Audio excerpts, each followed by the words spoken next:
আপনারা? Chamber of commerce sir. Yes yes yes. এই কি করে? বাজার কমিটির লোক স্যার। কি চাই বলেন? মানে আমি আপনাদের জন্য কি করতে পারি? আমরা জিনিসপত্রের দাম বাড়াতে চাই। এর জন্য আপনার অনুমতির দরকার স্যার। দেখেন, পাবলিক বড় খতরনাক জিনিস, রিস্ক নেওয়া যাবে না। রিস্ক নেবার জন্য ওষুধ নিতে স্যার। কত? 10 লাখ।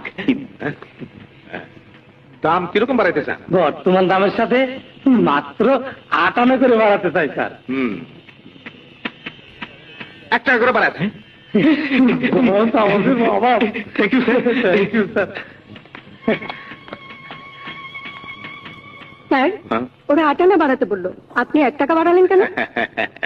জিনিসের দাম বাড়লে পাবলিক আন্দোলন করব, আমি তখন 8 আনা কমায় দিলে পাবলিকও খুশি, বাজার কমিটিও খুশি। এটা